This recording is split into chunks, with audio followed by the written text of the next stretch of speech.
हाल फिलहाल में हमने एक चीज देखी कि किस तरीके से केरला में सिर्फ आरएसएस की शाखाएं नहीं बल्कि बीजेपी की भी शाखाएं उतनी ही उत्तम तरीके से आगे बढ़ रही हैं, उतनी ही उत्तीर्ण तरीके से आई। और जब बीजेपी की लहर इस टाइम पे केरला में गूंजी, तब कांग्रेस, विपक्षी दल के और सारे नेता, लेफ्टिस्ट पार्टी जो केरला में इतने टाइम से साम्राज्य में थी, उनका एक तरीके से खात्मा हो गया। नगर निगम चुनाव तो बस एक शुरुआत थी, जहां पे ये पता चल रहा था कि किस तरीके से बीजेपी की लहर केरला के अंदर आने लगी है।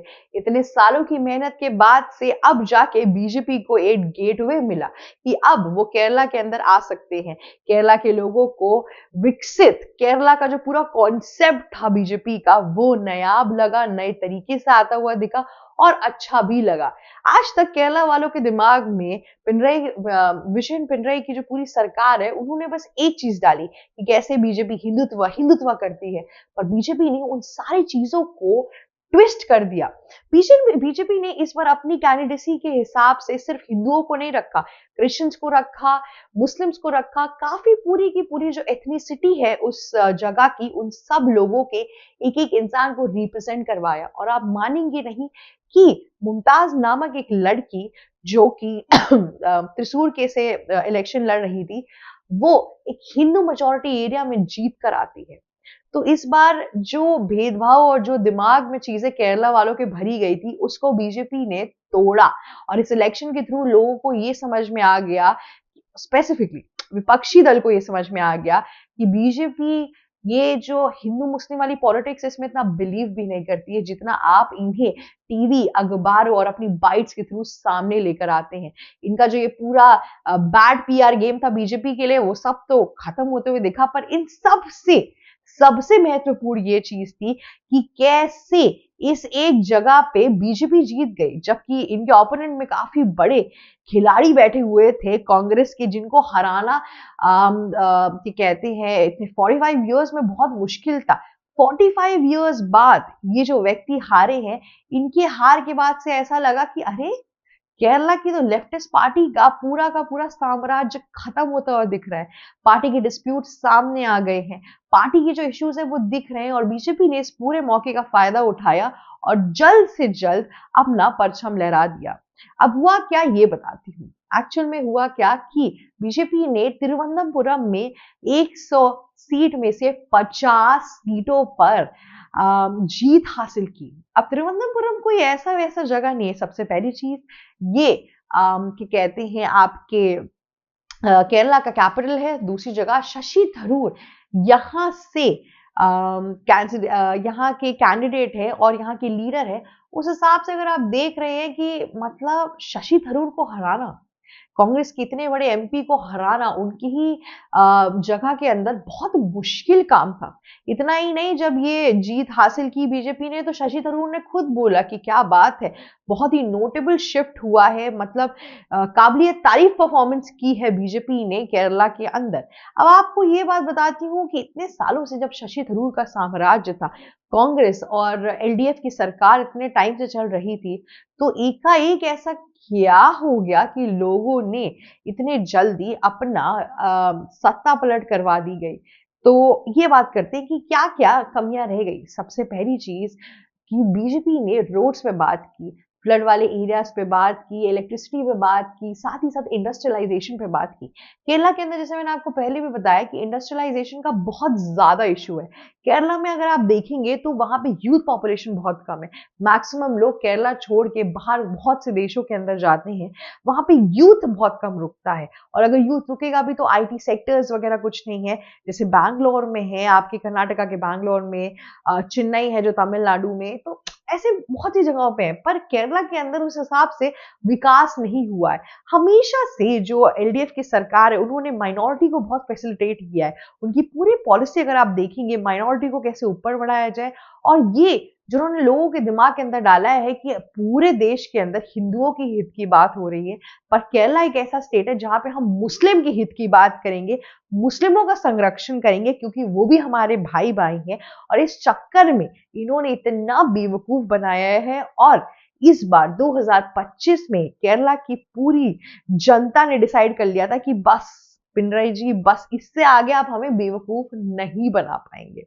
इन सारी चीजों को देखने के बाद से, बीजेपी के नया प्लान के बाद से, और तो और बीजेपी ने काफी नए हद तक प्लानिंग की और साथ ही साथ ये भी बताया कि हम कैसे, टूरिज्म तो बढ़ ही रहा है लेकिन हम कैसे और प्रोग्राम्स, इवेंट्स यहाँ पे लेकर आएंगे, आईटी सेक्टर स्टैब्लिश करेंगे ताकि यूथ अट्रैक्ट हो, यूथ यहाँ पर आए। केरला के अंदर मैक्सिमम चीजें सही है पर वहां पे कम्युनिस्ट अप्रोच है, सामवाद है, वहां पे कैपिटलिस्ट अप्रोच नहीं है। तो जब तक कैपिटलिस्ट अप्रोच आप नहीं रखेंगे तब तक आपका सक्सेस रेट हमेशा स्टैग्नेंट रहेगा, एक स्तर पे रहेगा, ऊपर नहीं जाएगा ना ही नीचे जाएगा। तो केरला बस एक बीच में है बहुत सालों से। इतने सालों से लोगों के अंदर एक गुस्सा आ गया कि जरूरी है क्या कि हमें बच्चों को अपने अलग किसी स्टेट में भेजना पड़ेगा।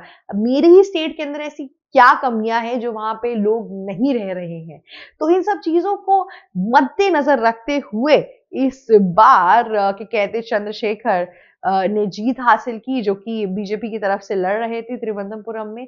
और तो और साथ ही साथ शशि थरूर को ऐसा कोई मलाल होता हुआ तो नहीं दिख रहा था। क्या पता शशि थरूर की जो पूरी सियासी एक जज्बा था वो नीचे जाता हुआ दिख रहा था। और एक ये भी बात है कि उन्होंने एक अच्छे स्पोर्ट्समैनशिप दिखाई और यहाँ पे कॉन्ग्रेचुलेट किया, ना कि कांग्रेस की और सारे लीडर्स की तरह जिन्होंने हमेशा मुंह ही मोड़ा है इन सब चीजों को लेके। पर शशि थरूर का, अब शशि थरूर का जो पूरा कैरेक्टर है इस पूरे साल में बड़ा स्ट्रेंज लगा है। शशि थरूर को जब राष्ट्रपति भवन में डिनर के लिए बुलाया गया वो झट से चले गए। उनसे ये भी बोला गया कि आपकी जो पार्टी के लीडर ऑफ ऑपोजिशन है उनको नहीं इनवाइट किया गया है, वो नहीं गए हैं, तो वो अपनी जगह पर आप जा रहे हैं।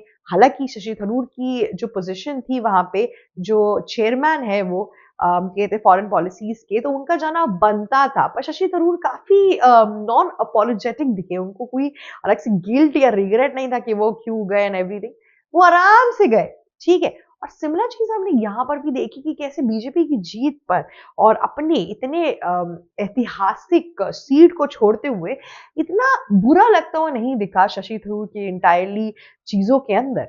पर देखना यह भी है कि केरला की जो जनता है उनकी एक्सपेक्टेशंस बीजेपी अब मैच करेगी कि नहीं करेगी। इन लोगों ने बहुत कोशिश की कि आरएसएस की शाखाओं को बंद की जाए, पर टर्न्स आउट कि आरएसएस की शाखाएं इस टाइम पे सबसे ज्यादा, अगर देखा जाए तो उन सब में से एक केरला भी स्टेट है कि वहां पर बहुत ज्यादा इस टाइम पर है।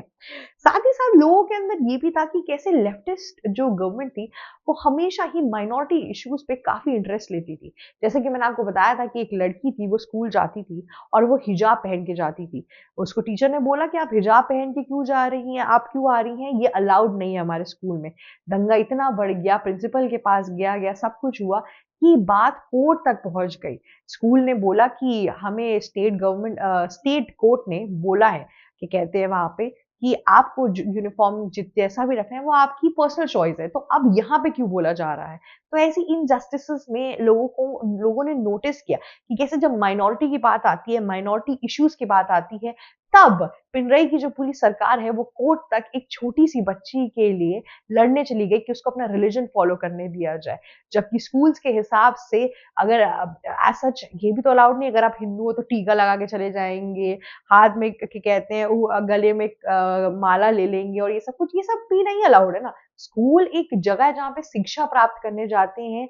सिमिलर यूनिफॉर्म का जो पूरा कॉन्सेप्ट है वो इसलिए कि सबको इस समानता की नजरों से सबको देखा जाए, सबको इक्वल अपॉर्चुनिटी और चांसेस मिले। पर खैर ये लोग इस चीज को समझ पाए या ना समझ पाए वो बहुत मुश्किल है।